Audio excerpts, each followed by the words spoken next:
Hello guys, welcome to my YouTube channel. কেমন আছো তোমরা? তো এখন আমরা কথা বলবো হচ্ছে ইন্ডিয়ান এবং ইন্টারন্যাশনাল সিনেমার অনেকগুলো আপডেটস নিয়ে, লেটেস্ট আপডেট, একদম কারেন্ট আপডেট। তার পাশাপাশি একটা বিষয় যেটা দেব এবং প্রসেনজিৎকে নিয়ে ঘটেছিল, সেটার একটা ক্লাইম্যাক্স অলরেডি চলে এসছে, মানে সেটার একটা এন্ড পোর্শনে সেই ব্যাপারটা চলে এসছে। তো সেটা নিয়ে একটা আপডেট আমি শেয়ার করবো আপনাদের সাথে, যে ফাইনালি ঘটনাটা মিটে গেছে এবং ঘটনাটা কি সত্যিই ছিল নাকি মিথ্যে, সেটা নিয়েও এই ভিডিওর মধ্যে কথা বলবো। তো আপডেট এবং এই মানে ঘটনাটা নিয়ে কথা হবে এই ভিডিওর মধ্যে। সব থেকে প্রথম আমি খুব তাড়াতাড়ি আপডেটগুলো বলে দিই পরস্পর। তো চলো ভিডিওটা শুরু করা যাক। সব থেকে প্রথম যেটা আপডেট সেটা হচ্ছে রাজামৌলি এবং এস এস রাজমৌলির ফিল্ম বারাণসী সিনেমাটাকে নিয়ে।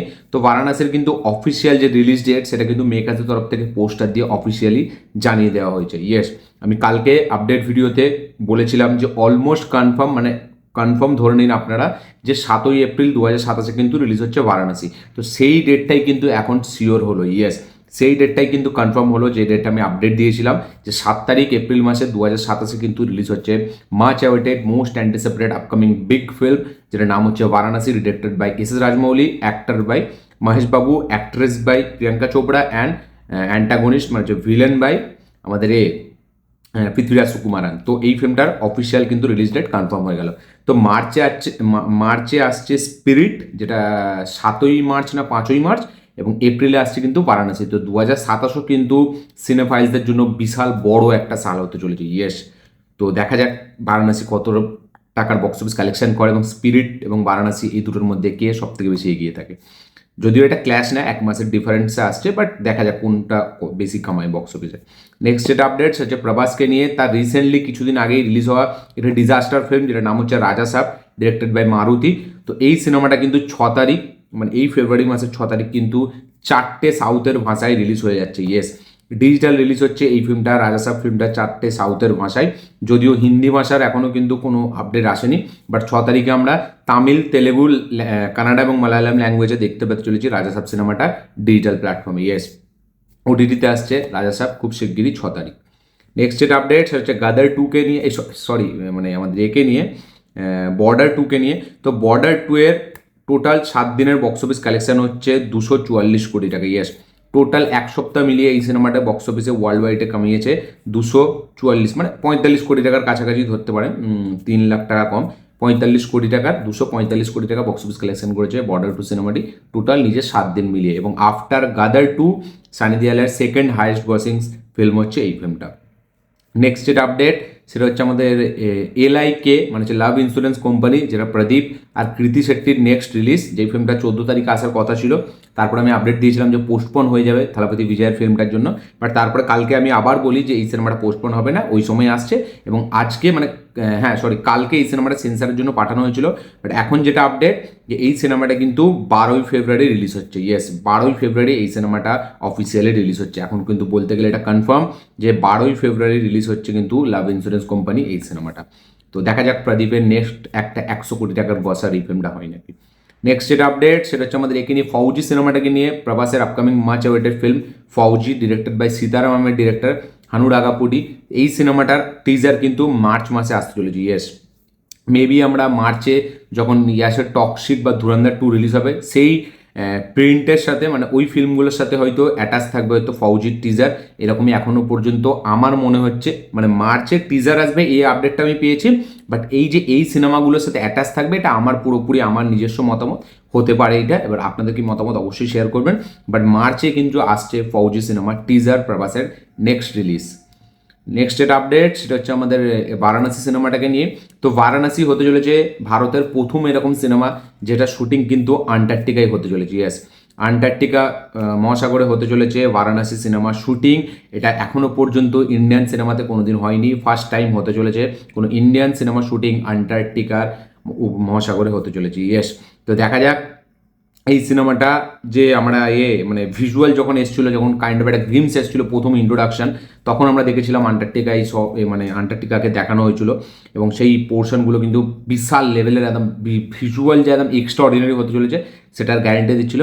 এবার দেখা যাক, মানে আন্টার্কটিকা আনছে তো বারাণসীতে কী এমন থাকবে। আমি সত্যি বলছি, আন্টার্কটিকার এই যে পোর্শনটা, এই যে পোস্টারটা দেখার পরে কিন্তু আমি সত্যি খুব এক্সাইটেড যে আন্টার্কটিকায় শুটিং করছে, মানে ওইখানে সিকোয়েন্সটা কী থাকবে, কী থাকতে চলেছে ওখানে সিকোয়েন্সটা। তো তো দেখা যাক সেটা কী হয়। বাট ইন্ডিয়ান সিনেমা হিসাবে রাজামৌলির বারাণসী সিনেমাটি প্রথম যেটা আন্টার্কটিকা মহাসাগরে শুটিং হচ্ছে। ইয়েস, আপনাদের কি বক্তব্য এটা নিয়ে অবশ্যই শেয়ার করবেন।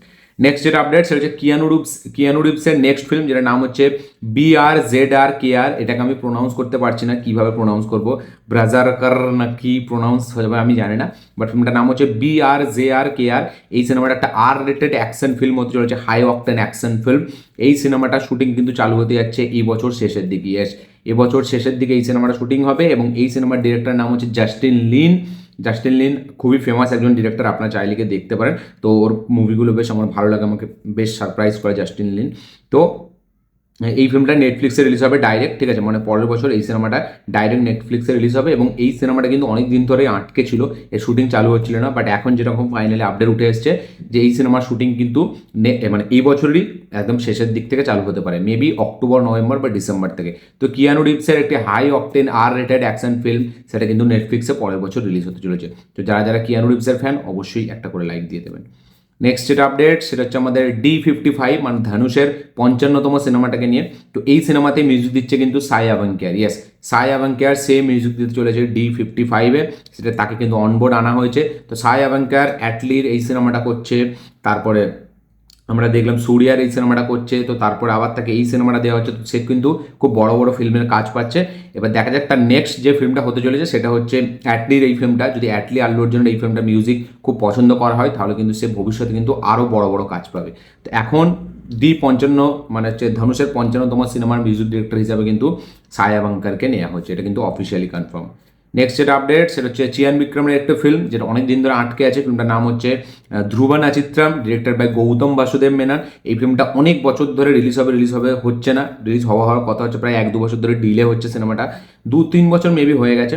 তো ফাইনালি এই সিনেমাটা কিন্তু নতুন রিলিজ ডেট কিন্তু খুব শিগগিরই রিলিজ হতে চলেছে। ইয়েস, নতুন রিলিজ ডেট এই সিনেমাটা জানানো হবে খুব শিগগিরই, এরকমই এখনও পর্যন্ত গৌতম বাসুদেব মেনন মানে যে হচ্ছে এই সিনেমার ডিরেক্টর সে জানিয়েছে।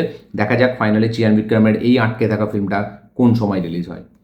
নেক্সট যেটা আপডেট সেটা হচ্ছে মোহনলালকে নিয়ে। তো মালায়ালাম ফিল্ম যারা খুব পছন্দ করেন, যারা মালায়ালাম ফিল্মকে ফলো করেন, যারা মোহনলালের ফ্যান, তাদের জন্য একটা খুশির খবর আছে। তো মোহনলালের 366তম ফিল্ম, যেটা ডিরেক্টর হচ্ছে থুদারুম সিনেমার ডিরেক্টর।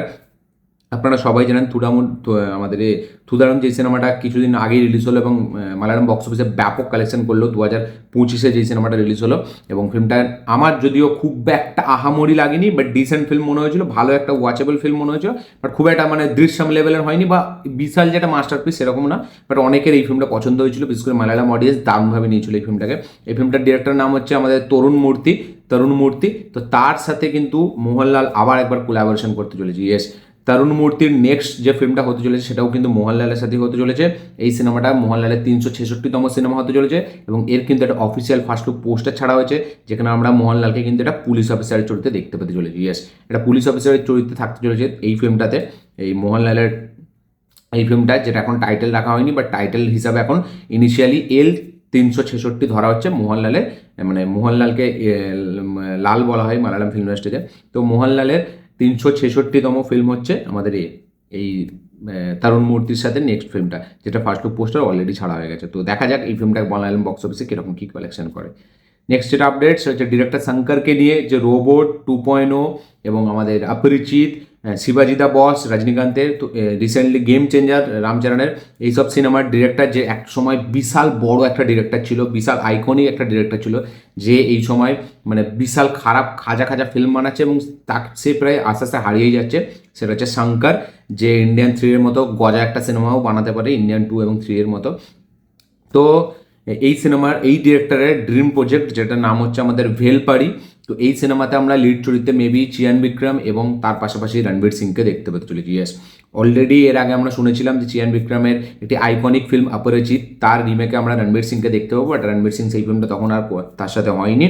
বাট এখন যেটা আপডেট, যে ভেলপারি যে সিনেমাটা, যেটা হচ্ছে শঙ্করের ড্রিম প্রজেক্ট, সেই প্রজেক্টে আমরা দেখতে পেতে চলেছি রণবীর সিং অ্যান্ড চিয়ান বিক্রমকে। ইয়েস, এদের দুজনকে নাকি একসাথে আমরা দেখতে পাবো লিড রোলে। তো দেখা যাক ফাইনালি শঙ্কর তার ড্রিম প্রজেক্ট ভেলপারি দিয়ে কামব্যাক করতে পারে নাকি, কারণ Indian 2, Indian three maybe release হয়েছে না হয়নি এখনও। তো ইন্ডিয়ান 2 এবং গেম চেঞ্জার দিয়ে অডিয়েন্সকে বিশালভাবে হতাশা করেছে শঙ্কর। এরপরে দেখা যাক শঙ্করজি একটা বড় কামব্যাক হয় নাকি এই ফিল্মটার মাধ্যম দিয়ে।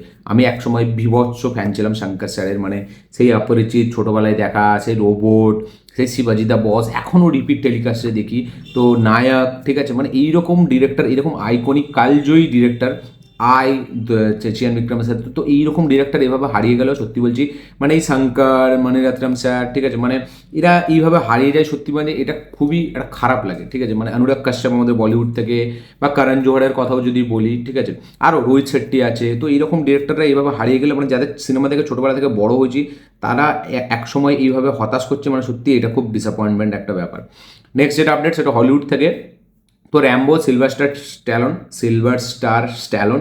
তো স্ট্যালনের যে ফিল্ম র্যাম্বো, র্যাম্বো ফ্র্যাঞ্চাইজি আমরা সকলেই দেখেছি, part 1, part 2, part 3, part 4, part 5 ছিল কিনা বলতে পারবো না, আমি অনেক আগে দেখেছি, প্রত্যেকটাই দেখেছি, ফার্স্ট ব্লাড থেকে শুরু করে লাস্ট ব্লাড না কি সব এসেছিলো, ঠিক আছে। এই যেটা রিসেন্ট যে ফিল্মটা এসেছিলো সেটা একদম চলেনি, সেটা মেবি লাস্ট ব্লাড ছিল, যেটা আমাদের স্ট্যালনকে শেষ আমরা দেখেছি র্যাম্বো চরিত্রে। তো র্যাম্বোর কিন্তু একটা প্রিকুয়াল ফিল্ম আসছে, yes, Rambo the first blood, যেখান থেকে র্যাম্বো স্টার্ট হয়েছিল, তার একটা প্রিকুয়াল ফিল্ম কিন্তু আমরা দেখতে পেতে চলেছি খুব শিগগিরই, যে ফিল্মটাকে ডিরেক্ট করবে শিশু সিনেমার ডিরেক্টর জালমারি হেলেন্ডার, ইয়েস, জালমারি হিলান্ডার, যে হচ্ছে আমাদের শিশু বলে যে সিনেমাটা এসেছিল না, শিশু রোড রেজ, যেটা শিশুর পার্ট 2 রিলিজ হলো কিছুদিন আগে। তো ওই সিনেমার যে ডিরেক্টর জালমারি হিলান্ডার, সে ডিরেক্ট করতে চলেছে এই সিনেমাটা, স্ট্যালনের এই আইকনিক র্যাম্বোর প্রিকুয়াল। এবং এইখানে কিন্তু আমরা নোহা সেন্টিনিওকে দেখতে পেতে চলেছি, ইয়েস, নোয়া সেন্টিনো, সে থাকতে চলেছে এই সিনেমার লিড চরিত্রে, যেখানে আমরা র্যাম্বোর হয়তো মানে তার ট্রেনিং বা তার মানে সে যে একজন ছিল, সোলজার ছিল, তার সে সোলজারের লাইফটা আমরা দেখতে পেতে চলেছি এই সিনেমাটাতে।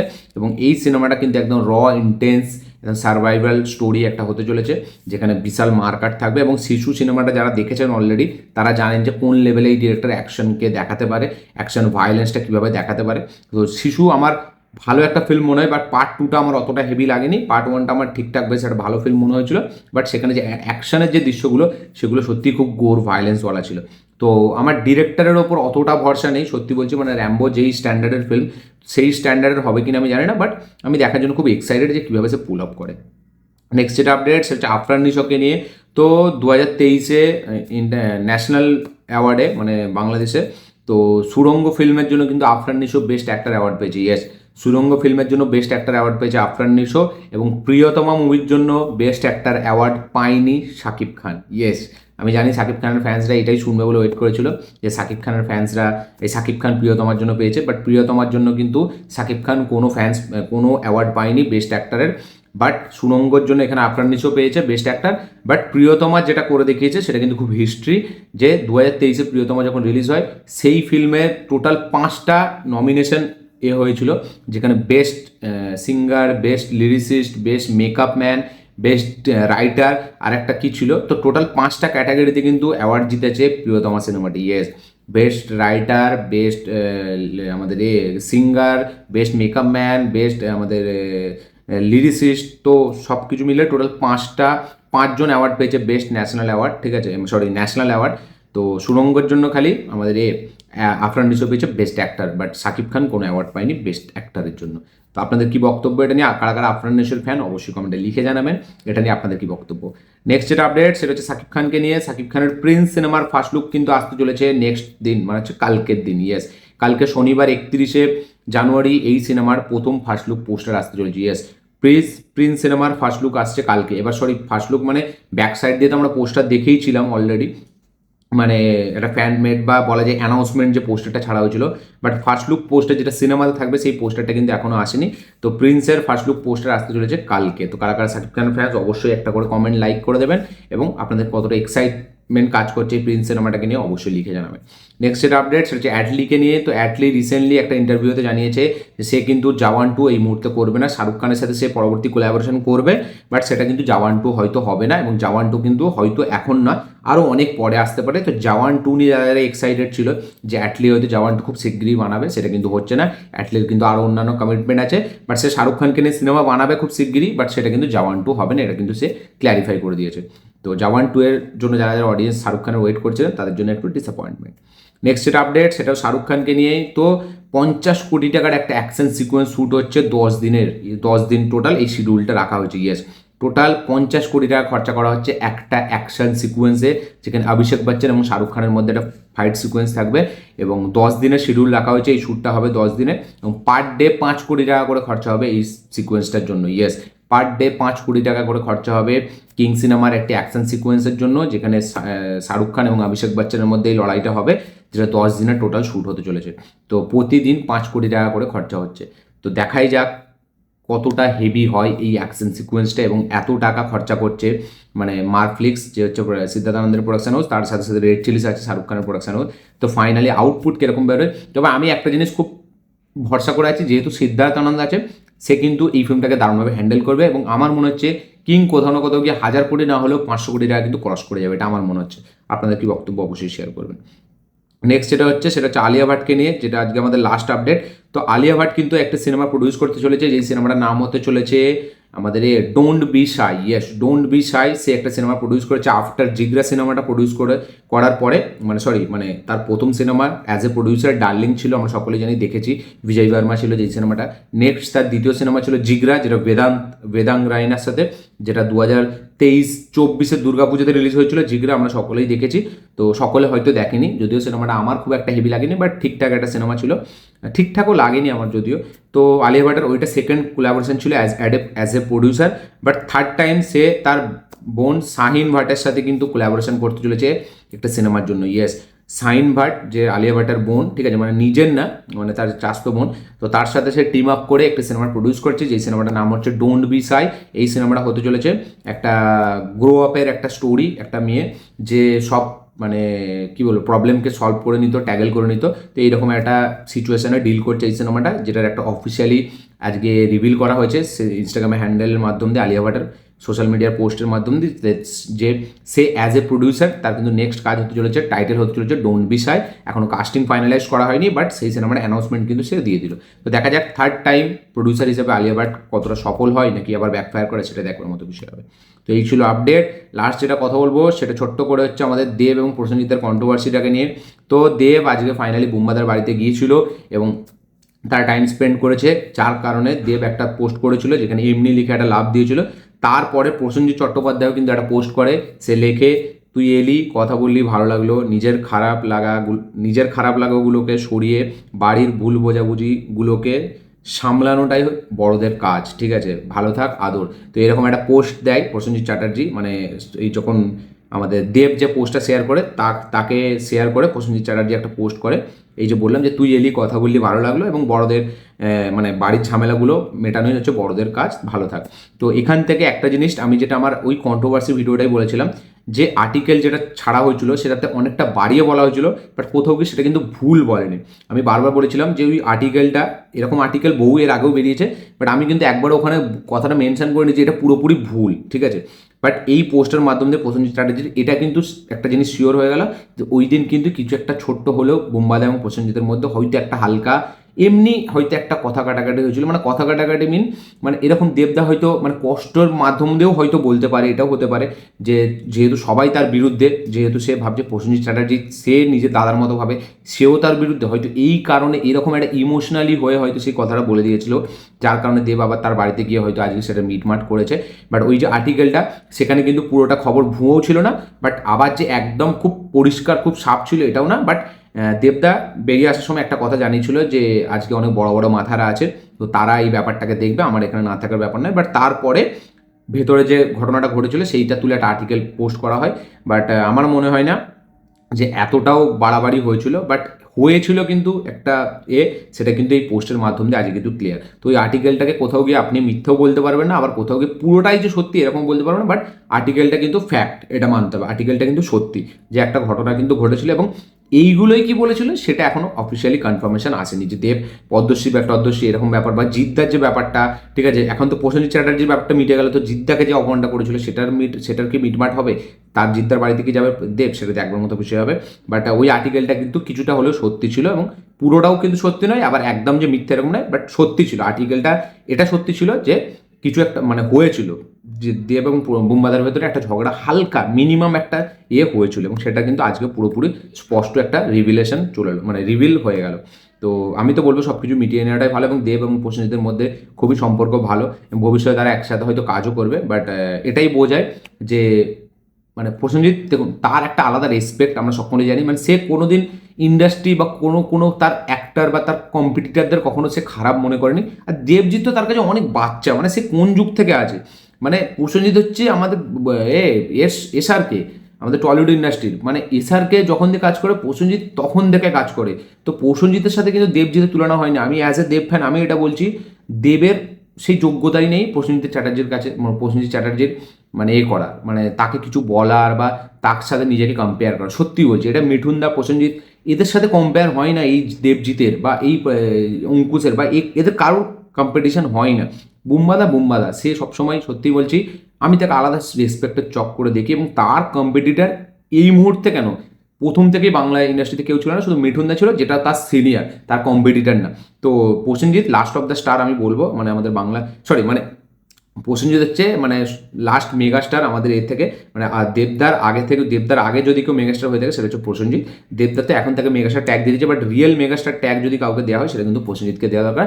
তার লংজিবিলিটি এবং তার এতদিনের রেলিভেন্স, ঠিক আছে, মানে সব কিছু নিয়ে সে এতটা রিলেটেবল, সব নিয়ে বুম্বাদাকে কিন্তু একটা হিউজ রেসপেক্ট, এবং বুম্বাদা কিন্তু ট্যাগেল করতে জানে নিজের ভাইদের মতো তাদের অ্যাক্টারদের, দেবজিৎ বা বাকি আরও যাদের কথা বলি। তো বুম্বাদা খুব সাপোর্টিভ, তার সাথে সাথে সে কিন্তু খুব বুঝে কাজ করে, এবং তার আচরণ, তার ব্যবহার, তার সভ্যতাতে কিন্তু সত্যি এটার উদাহরণ পাওয়া যায়। তো দেবদাও বেশ ভালো কাজ করেছে, অ্যাজ এ ছোটো ভাইয়ের মতো সে বাড়িতে গিয়েছিল, তাদের মধ্যে কথা ছিল, সব কথা তো বাইরে আসবে না, বাট আমি তো বলবো যে ব্যাপারটা হয়েছে মিটে গেছে, সেটা সত্যি খুব ভালো, আমি তো বেস্ট ভালো।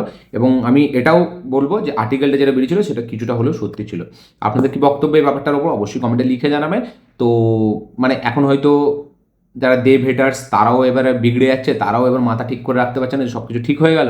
এবার দেব যারা ফ্যান্স তারাও এবার গালাগালি দেবে যারা দেবের বিরুদ্ধে মানে ভিডিও বানিয়েছিল, করেছিল। তো আপনাদের কি বক্তব্য আমার ভিডিওর মাধ্যমে অবশ্যই শেয়ার করবেন। এই ছিল ভিডিও, এই ছিল লেটেস্ট আপডেট, তার পাশাপাশি এই ব্যাপারটা নিয়ে কথা। ভিডিওটা ভালো লাগে থাকলে লাইক শেয়ার কমেন্ট করে দেবেন, চ্যানেল নতুন হলে চ্যানেলটিকে সাবস্ক্রাইব করবেন, বেল আইকনটি প্রেস করতে ভুলবেন না। দেখা হচ্ছে পরের ভিডিওতে, ততক্ষণের জন্য বাই।